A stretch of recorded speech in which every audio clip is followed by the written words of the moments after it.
ചില പേഷ്യൻസ് തല വെട്ടിപ്പൊളക്കുന്ന വേദനയാണ്, ആഴ്ചയിൽ ഒരിക്കലെങ്കിലും ഇങ്ങനത്തെ വേദന എനിക്ക് വന്നു പോകുന്നുണ്ട്. ഈ വേദന വന്നു കഴിഞ്ഞാൽ പിന്നെ ഒന്നും ചെയ്യാൻ കഴിയില്ല, ഒരു സൈഡ് മൊത്തം വല്ലാത്ത വേദനയാണ്, അത് വന്നു കഴിഞ്ഞാൽ ബാലൻസ് തെറ്റുന്നതായിട്ട് തോന്നുന്നു, ആൻഷ്യസ് ആവുന്നു, വീട്ടിലെ കാര്യങ്ങളൊന്നും പിന്നെ ശ്രദ്ധിക്കാൻ കഴിയില്ല, കണ്ണിലൊക്കെ ഇരുട്ട് കയറുന്ന പോലുള്ള ഫീലാണ്, ഒരു സൈഡ് വേദന ഉണ്ടാവും, ഒരു സൈഡിന് ഒരു കുഴപ്പവും ഉണ്ടാവില്ല എന്നൊക്കെ കംപ്ലൈൻറ്റ് പറഞ്ഞ് വരാറുണ്ട്. അപ്പോൾ ഇത്തരം ഹെഡേക്ക് വരുന്നത് മൈഗ്രെയിൻ ഹെഡേക്കാണ്, വൺ സൈഡഡ് ഹെഡേക്ക് ആയിട്ട് വരുന്നത്. ഇത്തരം മൈഗ്രെയിൻ ഹെഡേക്ക് നമ്മുടെ ക്ലിനിക്കിലും ഹോസ്പിറ്റലിലും നമ്മൾ എങ്ങനെയാണ് പരിഹരിക്കുന്നത്, ഈ പേഷ്യൻസിന് നമുക്ക് എന്തൊക്കെ വൈറ്റമിൻസും സപ്ലിമെൻറ്റ്സും ഒക്കെയാണ് കൊടുക്കാൻ കഴിയുന്നത് എന്നൊക്കെയാണ് ഇന്നത്തെ വീഡിയോയിൽ ഞാൻ നിങ്ങളുമായിട്ട് ഡിസ്കസ് ചെയ്യുന്നത്. ഞാൻ doctor Amina, medical officer, Prana natural care centre.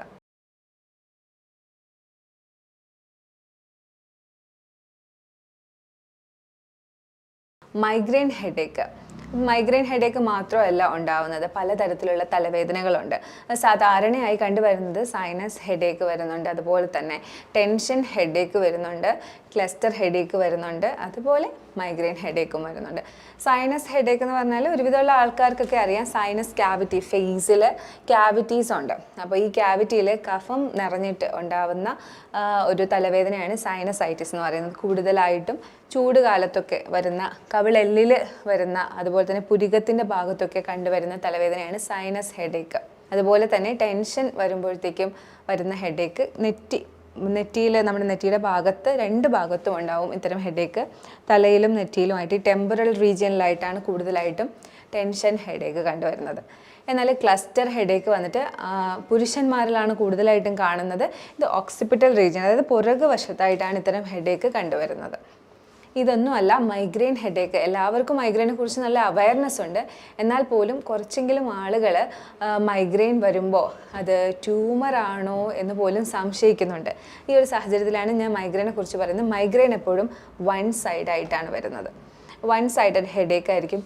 ഇത് കൂടുതലായിട്ട് ഇതിനൊരു ക്രൈറ്റീരിയ ഉള്ളതെന്ന് പറഞ്ഞാൽ, വെയിൽ അടിച്ചു കഴിഞ്ഞാൽ, അല്ലെങ്കിൽ കൂടുതൽ സൗണ്ട് കേട്ട് കഴിഞ്ഞാൽ, പിന്നെ നിങ്ങൾ ഫുഡ് സ്കിപ്പ് ചെയ്താൽ, ഉറക്കം സ്കിപ്പ് ചെയ്താൽ, വെള്ളം കുടിക്കുന്നത് കുറഞ്ഞു പോയാൽ ഒക്കെയാണ് ഇത്തരം ഈ മൈഗ്രെയിൻ ഹെഡേക്ക് കൂടുതലായിട്ടും നിങ്ങൾക്ക് ട്രിഗറായിട്ട് വരുന്നത്. ഈ ഹെഡേക്ക് വൺ സൈഡായിട്ടായിരിക്കും വരുന്നത്. ത്രോബിങ് പെയിൻ എന്ന് പറയും, ഇങ്ങനെ പുള്ളിങ് ആയിട്ടുള്ളൊരു പെയിൻ ആയിരിക്കും, നമുക്ക് അസഹനീയമായിരിക്കും. പിന്നെ ലൈറ്റ് കാണാനോ, അതുപോലെ തന്നെ ഫോട്ടോഫോബിയ എന്നാണ് പറയുന്നത്. പിന്നെ നമുക്ക് ലൈറ്റിനോട് ഭയങ്കര ഒരു വിരക്തിയായിരിക്കും, സൗണ്ട് കേൾക്കാൻ കഴിയില്ല. അതുകൊണ്ടാണ് നമുക്ക് വീട്ടമ്മമാർക്കൊക്കെ ഇത്തരം ഹെഡേക്ക് വന്നു കഴിഞ്ഞാൽ കുഞ്ഞുങ്ങളെ മാനേജ് ചെയ്യാൻ പറ്റില്ല, വീട്ടിലെ ജോലികൾ മാനേജ് ചെയ്യാൻ പറ്റില്ല. അപ്പോൾ ഇതൊക്കെയാണ് സാധാരണയായി മൈഗ്രെയിൻ ഹെഡേക്കിൽ കണ്ടുവരുന്ന കുറച്ച് ലക്ഷണങ്ങളും ബുദ്ധിമുട്ടുകളുമൊക്കെ. അപ്പം ബ്രെയിൻ ട്യൂമർ വരുന്ന സാഹചര്യത്തിൽ ഒരിക്കലും ഇത്തരം ഒരു തലവേദന ആയിരിക്കില്ല വരുന്നത്. തലവേദന ഉണ്ടാവില്ല എന്നല്ല, തലവേദന ഉണ്ടാവാം, പക്ഷേ തലവേദനയുടെ കൂടെ ഇവർക്ക് കൂടുതലായിട്ടും ഒരുപാട് ക്ഷീണം, എപ്പോഴും ക്ഷീണം അനുഭവപ്പെടുക, വെയിറ്റ് കുറയുക, അതുപോലെ തന്നെ ഒന്നും ചെയ്യാൻ കഴിയുന്നില്ല. ഇതുപോലെ ആഴ്ചയിൽ ഒരിക്കലായിരിക്കില്ല തലവേദനയുടെ ഒരു അറ്റാക്ക് വരുന്നത്, എപ്പോഴും തലവേദന ഉണ്ടാകുക. അതുപോലെ തന്നെ അവർക്ക് സീഷേഴ്സ് ഒക്കെ വരും, വിറയലും ജന്നി പോലെയുള്ള അവസ്ഥ ഒക്കെ അടിക്കടി കാണിക്കുക.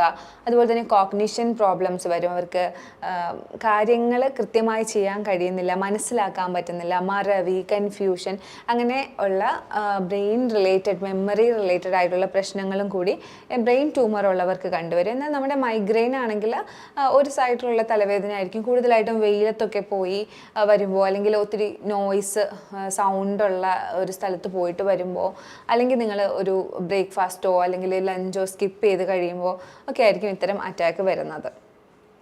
മൈഗ്രെയിൻ്റെ തലവേദന സാധാരണയായിട്ട് ഹോർമോൺ വേരിയേഷൻ വരുന്നവർക്ക് വരാം. അത് പീരീഡ്സ് റിലേറ്റഡ് ആയിട്ടോ, അല്ലെങ്കിൽ മെനോപോസ്, നമ്മുടെ ആർത്തവം നിൽക്കുന്ന സമയം റിലേറ്റഡ് ആയിട്ടോ, അല്ലെങ്കിൽ യൂട്രസിനൊക്കെ എന്തെങ്കിലും പ്രോബ്ലം ഉള്ളപ്പോൾ PCOD പ്രശ്നമുള്ളവർക്ക് ഒക്കെ റിലേറ്റഡ് ആയിട്ട്, ഹോർമോൺ റിലേറ്റഡ് ആയിട്ട് മൈഗ്രെയിൻ കണ്ടുവരുന്നുണ്ട്. അതുപോലെ തന്നെ നെർവ് റിലേറ്റഡ് ആയിട്ട്, ട്രൈജമിനൽ നെർവ് എന്ന് പറയുന്ന ഒരു നെർവ് നമ്മുടെ ഫേസിന് സപ്ലൈ ചെയ്യുന്ന ഒരു നെർവാണ്. ആ നെർവ് കൂടുതലായിട്ടും സ്റ്റിമുലേറ്റ് ചെയ്യുന്നത് കാരണം ഇത്തരം തലവേദന കണ്ടുവരുന്നുണ്ട്. അതുകൊണ്ട് തന്നെയാണ് നെർവ് ഒക്കെ റിലേറ്റഡ് ആയിട്ട് വരുന്നതുകൊണ്ട് തന്നെയാണ് ഇത് അസഹനീയമായിട്ട് മാറുന്നത്. അതുപോലെ ബ്ലഡ് വെസൽസിന് സങ്കോച വികാസം കൂടുതൽ സംഭവിക്കുക, കോൺട്രാക്ഷനും റിലാക്സേഷനും ഒക്കെ ഒത്തിരി അധികമായിട്ട് സംഭവിക്കുന്ന സാഹചര്യത്തിലും ഇത്തരം തലവേദനകൾ കണ്ടുവരുന്നുണ്ട്. അപ്പോൾ ഇത്തരം ഹെഡേക്ക് വരുന്ന മൈഗ്രെയിൻ ഹെഡേക്ക് വരുന്ന സാഹചര്യങ്ങളിൽ ഒരു ഇരുട്ട് റൂമിൽ നമ്മൾ 3 മണിക്കൂറിൽ കൂടുതൽ സ്പെൻഡ് ചെയ്യുകയാണെങ്കിൽ തലവേദന കുറയുന്നതായിട്ട് അനുഭവപ്പെടുന്നവരുണ്ട്. അതിന് കാരണം നമുക്ക് കൂടുതലായിട്ടും ആ സമയത്ത് ഉറക്കം കുറവ് കാരണം തലവേദന വരുന്നവരുണ്ട്. അപ്പോൾ അവർക്ക് ആ ഉറക്കം ക്ലിയർ ആവുമ്പോൾ അവരുടെ തലവേദന മാറുന്നു. അതുപോലെ തന്നെ സ്ട്രെസ്സ് കൂടി നിന്ന സമയത്ത് മൈഗ്രെയിൻ അറ്റാക്ക് വരുന്നവരുണ്ട്. നെർവൊക്കെ സ്റ്റിമുലേറ്റ് ആയി ബ്ലഡ് വെസലൊക്കെ കൂടുതൽ കോൺട്രാക്ഷനൊക്കെ സംഭവിച്ചിട്ട് വന്ന തലവേദനയാണെങ്കിൽ അത് ശരിയാകുന്നു.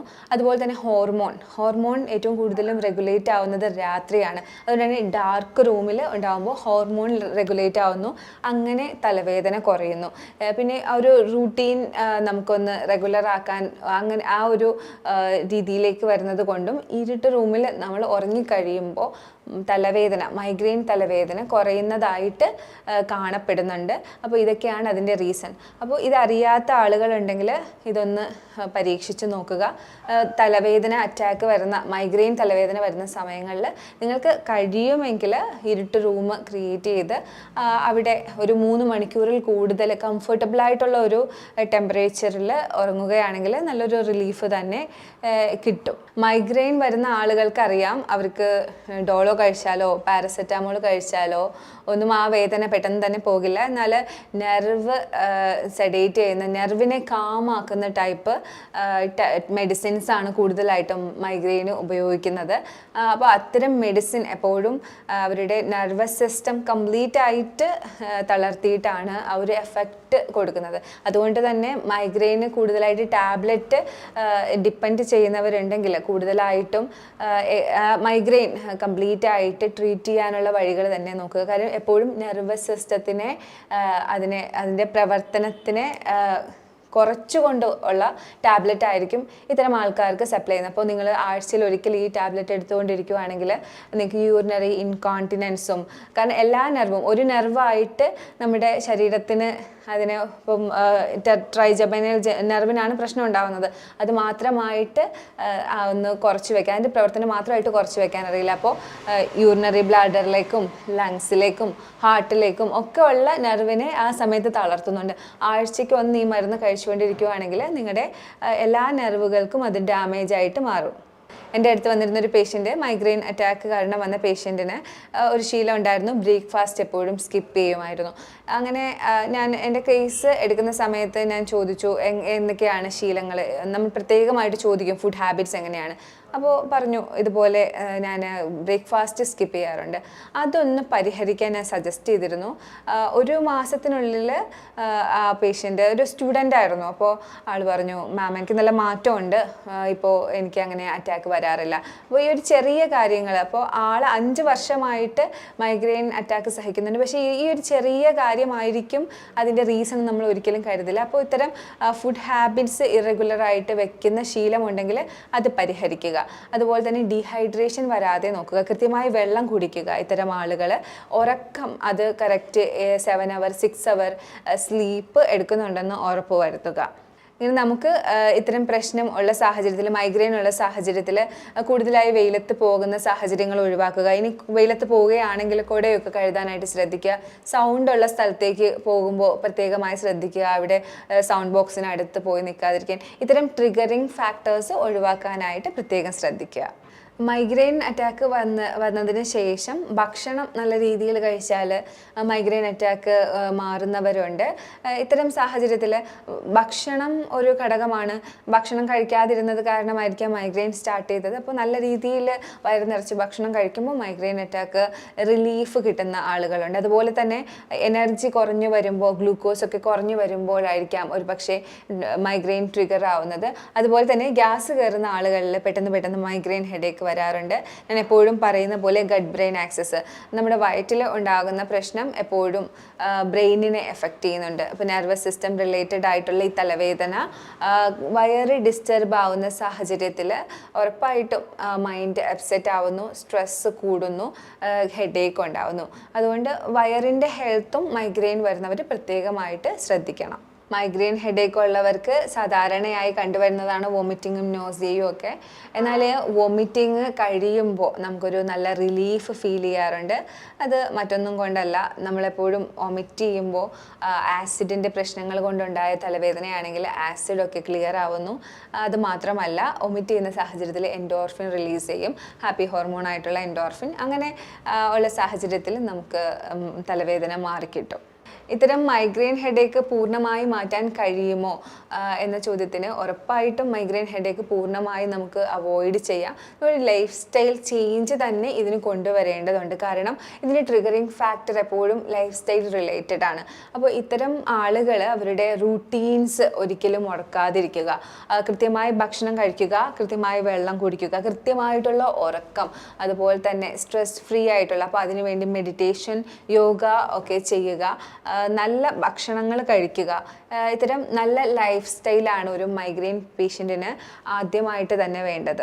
മൈഗ്രെയിൻ അറ്റാക്ക് ഉണ്ടാകുന്ന ആളുകൾക്ക് ഞാൻ എപ്പോഴും പറഞ്ഞു കൊടുക്കുന്ന ഒരു റെമഡിയാണ് എംപ്റ്റി സ്റ്റൊമക്കിൽ രാവിലെ എണീക്കുമ്പോൾ തന്നെ വെറും വയറ്റിൽ ആപ്പിൾ, അത് ഗ്രീൻ ആപ്പിൾ അല്ലെങ്കിൽ നോർമൽ ആപ്പിൾ കഴിക്കുക. അപ്പോൾ ഇതിലുള്ള ഒരു സെൻറ്റ് വന്നിട്ട് നമുക്ക് മസിൽ കോൺട്രാക്ഷൻ കുറച്ച് മസിൽ റിലാക്സേഷൻ തരും. അങ്ങനെ നമുക്ക് ഹെഡേക്ക് കുറഞ്ഞു കിട്ടും, അതിൻ്റെ അറ്റാക്ക് വരുന്നത് കുറഞ്ഞു കിട്ടും. അതുപോലെ തന്നെ മഗ്നീഷ്യം കൂടുതലായിട്ട് അടങ്ങിയിട്ടുള്ള green leafy vegetables, nuts, seeds, avocados ഒക്കെ ഉപയോഗിക്കുന്നത് തലവേദന കുറയാൻ ഹെൽപ്പ് ചെയ്യും. റീസെൻ്റ് ആയിട്ടുള്ള സ്റ്റഡീസിൽ മൈഗ്രെയിൻ പേഷ്യൻസിൽ മഗ്നീഷ്യം കുറഞ്ഞു വരുന്നതായിട്ട് കണ്ടുപിടിച്ചിട്ടുണ്ട്. അപ്പോൾ അതുകൊണ്ട് തന്നെ മഗ്നീഷ്യം അടങ്ങിയിട്ടുള്ള ഭക്ഷണം കഴിക്കുന്നത് മൈഗ്രെയിൻ ഹെഡേക്ക് കുറച്ച് കൊണ്ടുവരും. എപ്പോഴും പറയുന്നത് പോലെ omega-3 ഫാറ്റി ആസിഡ് നമ്മുടെ ബ്രെയിൻ സെല്ലിനെ ഡെവലപ്പ് ചെയ്യാൻ ഹെൽപ്പ് ചെയ്യുന്ന പോലെ നെർവ് സെൽസിനെ ഡെവലപ്പ് ചെയ്യാൻ ഹെൽപ്പ് ചെയ്യുന്നത് കൊണ്ട് തന്നെ ഫിഷും അതുപോലെ അവക്കാഡോസും ഒലീവ് ഓയിൽസും ഒക്കെ മൈഗ്രെയിൻ പേഷ്യൻസിന് ഹെൽപ്പ് ചെയ്യും.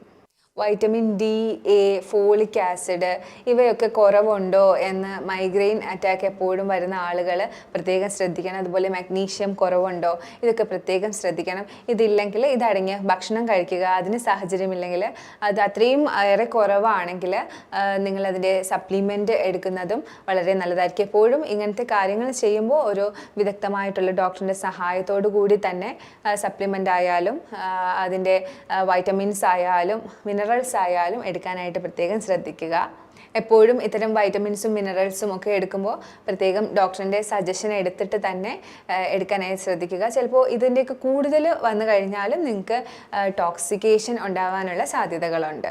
മൈഗ്രെയിൻ്റെ കാര്യത്തിൽ നമ്മൾ പ്രത്യേകം ശ്രദ്ധിക്കേണ്ട ഒന്നാണ് ഈസ്ട്രോജൻ കുറയുന്നത് കാരണമാണ് മൈഗ്രെയിൻ നമ്മുടെ ആർത്തവ സമയത്തും പീരീഡ്സ് റിലേറ്റഡ് ആയിട്ടും PCOD ഉള്ളവരിലൊക്കെ കണ്ടുവരുന്നത്. അപ്പോൾ ഈസ്ട്രോജൻ കൂട്ടാൻ തരത്തിലുള്ള എക്സസൈസും അതുപോലെ തന്നെ ഭക്ഷണക്രമങ്ങളും ഉൾപ്പെടുത്താനായിട്ട് പ്രത്യേകം ശ്രദ്ധിക്കുക. ഇത്തരം മൈഗ്രെയിൻ ഹെഡേക്ക് വരുന്ന അവസരങ്ങളിൽ നമുക്ക് വീട്ടിൽ എപ്പോഴും ഒരു കൂൾ തെറാപ്പി ചെയ്യുന്നതാണ് കൂടുതലായിട്ട് ഉപയോഗം വരുന്നത്. കോൾഡ് ആപ്ലിക്കേഷൻ ഹെഡ്, നെക്ക് ഏരിയകളിൽ കൊടുക്കുന്നത്, എക്സ്ട്രിമിറ്റീസ് അതായത് കൈകാലുകളിൽ കൊടുക്കുന്നത് മൈഗ്രെയിൻ ഹെഡേക്കിനെ റിലീഫ് കൊടുക്കും. അതുപോലെ തന്നെ ഹോട്ട് ഫുഡ് ഇമോഷൻ, കാലിൻ്റെ കണങ്കാല് വരെ ചൂടുവെള്ളത്തിൽ മുക്കി ഒരു 20 മിനിറ്റ് ഇരിക്കുന്നത് നിങ്ങൾക്ക് മൈഗ്രെയിൻ ഹെഡേക്കിന് റിലീഫ് തരും. തുമ്പ അരച്ച് തലയിൽ പുരട്ടുന്നത് മൈഗ്രെയിൻ ഹെഡേക്കിന് റിലീഫ് തരും. അതുപോലെ തന്നെ മല്ലി അരച്ച് തലയിൽ പുരട്ടുന്നത് നല്ലതാണ്. നിങ്ങൾക്ക് ചെയ്യാനുള്ള വേറൊരു കാര്യം, ലാവൻഡർ ഓയിൽ ഒരു ഡ്രോപ്പ് കരിയർ ഓയിൽ, ഏതെങ്കിലും കാസ്റ്റർ ഓയിലോ അല്ലെങ്കിൽ കോക്കനട്ട് ഓയിലോ ആയിട്ടുള്ള കരിയർ ഓയിലിൽ മിക്സ് ചെയ്ത് ഈ ടെമ്പിൾ ഏരിയ, അതായത് പിരികത്തിനും ചെവിക്കും ഇടയിലുള്ള ഈ ഏരിയയിൽ പുരട്ടുന്നത് നിങ്ങൾക്ക് മൈഗ്രെയിൻ ഹെഡേക്ക് ആ ഒരു സമയത്തുള്ള റിലീഫിന് ഹെൽപ്പ് ചെയ്യും. എപ്പോഴും ഞാൻ പറയാറുള്ളത് പോലെ ഡാർക്ക് റൂമിൽ ഒരു 3 hours കൂടുതൽ ഡിസ്റ്റർബൻസ് ഒന്നും ഇല്ലാതെ ഉറങ്ങുന്നത് മൈഗ്രെയിൻ ഹെഡേക്കിന് റിലീഫ് തരുന്നുണ്ട്. മഗ്നീഷ്യം കണ്ടന്റ് അടങ്ങിയ ഭക്ഷണം കൂടുതലായിട്ടും ആ സമയത്ത് ഉൾപ്പെടുത്താൻ പറ്റിയാലും മൈഗ്രെയിൻ ഹെഡേക്ക് കുറഞ്ഞു കിട്ടും. മൈഗ്രെയിൻ അറ്റാക്ക് ഉള്ളവർ ഉള്ളിലേക്ക് എടുക്കേണ്ട കുറച്ച് കാര്യങ്ങളെക്കുറിച്ച് പറയാം. ഇത് എപ്പോഴും നിങ്ങൾ ഒരു ഡോക്ടറിൻ്റെ സജഷനോട് കൂടി മാത്രം ചെയ്യുക. അശ്വഗന്ധ നെർവ് റിലാക്സിങ് ആയിട്ടുള്ളതാണ്. അശ്വഗന്ധ ബൈ മൗത്ത് എടുക്കുന്നത് വളരെ നല്ലതാണ്. അതുപോലെ തന്നെ ശതാവരി ഹണിയോ പാലോ ചേർത്ത് എടുക്കുന്നത് വളരെ നല്ലതാണ്. അതുപോലെ നിങ്ങൾക്ക് നിങ്ങൾക്ക് എടുക്കാൻ പറ്റുന്നതാണ് കൊറിയാണ്ടർ, അതായത് മല്ലിയുടെ വെള്ളം എടുക്കുന്നത് ഈ ഹെഡേക്ക് ഉള്ള സമയത്ത് നിങ്ങൾക്കൊരു റിലീഫ് തരുന്നുണ്ട്. അതുപോലെ ജിഞ്ചർ റൂട്ടിൻ്റെ പൗഡർ, നമ്മുടെ ചുക്ക് പൊടി ഒരു ടേബിൾ സ്പൂൺ 250 ml വെള്ളത്തിൽ തിളപ്പിച്ച് ഈ മൈഗ്രെയിൻ ഹെഡേക്ക് ഉണ്ടാവുന്ന സമയത്ത് 3 നേരം എടുക്കുന്നത് വളരെ നല്ലതാണ്. മൈഗ്രെയിൻ ഹെഡേക്ക് വരുന്ന അവസരത്തിൽ അക്യുപ്രഷറായിട്ട് നിങ്ങൾക്ക് ഈ ഒരു പോയിന്റ്, ഹേഗു എന്നാണ് ഈ പോയിന്റിൻ്റെ പേര്, ഈ ഒരു പോയിന്റിൽ പ്രസ് ചെയ്യുന്നത് വളരെ നല്ലതാണ്. ഈ ഒരു സാഹചര്യത്തിൽ 2 കൈയിലും മാറി മാറി പ്രസ് ചെയ്യുക. അതുപോലെ തന്നെ കൈമുട്ടിൻ്റെ നിങ്ങളുടെ 4 വിരൽ താഴെ വരുന്ന ഒരു പോയിന്റ് ഉണ്ട്, ഇവിടെ നിങ്ങൾ പ്രസ് ചെയ്യുന്നതും നിങ്ങളുടെ തലവേദനയ്ക്ക് റിലീഫ് കിട്ടും.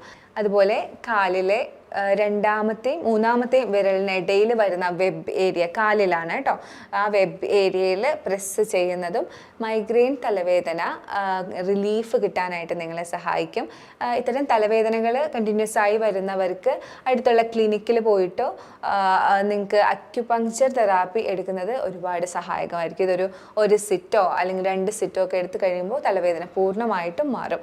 അതുപോലെ തള്ളവിരലിൻ്റെ ഭാഗത്ത് ഉൾവശത്ത് കുരുമുളകിൻ്റെ സീഡ് വെച്ച് ബാൻഡ് ചെയ്യുന്നത് നിങ്ങൾക്ക് തലവേദന കുറയാനായിട്ട് ഹെൽപ്പ് ചെയ്യും. ഇത് റിഫ്ലെക്സോളജിയിൽ വരുന്നതാണ്, സുജോഗ് തെറാപ്പിയിലൊക്കെ വരുന്നതാണ്. ഈ ഭാഗത്താണ് തലയിലേക്കുള്ള കാപ്പിലറി സപ്ലൈസ് എല്ലാം കൂടുതലായിട്ടും ഇവിടെയാണ് വന്നിരിക്കുന്നത് റിഫ്ലെക്സോളജി പ്രകാരം. അപ്പോൾ ഇവിടെ നിങ്ങൾ കുരുമുളകിൻ്റെ സീഡ്സ് വെച്ച് ഒരു ബാൻഡ് കൊണ്ട് നല്ല ഇറുക്കി നല്ല മുറുക്കെ വെച്ച് കഴിഞ്ഞാൽ 1 നൈറ്റ് വെച്ച് കഴിഞ്ഞാൽ നിങ്ങളുടെ തലവേദനയ്ക്ക് റിലീഫ് കിട്ടും. അപ്പോൾ ഇത്രയൊക്കെയാണ് മൈഗ്രെയിൻ ഹെഡേക്കിനെ കുറിച്ച് എനിക്ക് നിങ്ങളോട് പറയാനുള്ളത്. ഇതിൽ ഏതെങ്കിലുമൊക്കെ നിങ്ങൾക്ക് കഴിയുന്ന കാര്യങ്ങൾ കൺസിസ്റ്റൻസിയോട് കൂടി ചെയ്യുകയാണെങ്കിൽ ഉറപ്പായിട്ടും നിങ്ങൾക്ക് മൈഗ്രെയിൻ ഹെഡേക്കിന് നല്ലൊരു റിലീഫ് തന്നെ കിട്ടും. മൈഗ്രെയിൻ ഹെഡേക്ക് പിന്നെ നിങ്ങൾക്ക് വരാത്ത രീതിയിൽ നിങ്ങൾക്ക് മാറ്റാൻ കഴിയും. ഞാൻ പറഞ്ഞ കാര്യങ്ങളിൽ നിങ്ങൾക്ക് എന്തെങ്കിലുമൊക്കെ ഡൗട്ട് ഉണ്ടെങ്കിൽ കാണുന്ന നമ്പറിൽ കോൺടാക്റ്റ് ചെയ്യുക. ഇനിയൊരു വീഡിയോയിൽ കാണുന്നവരേക്കും ബൈ.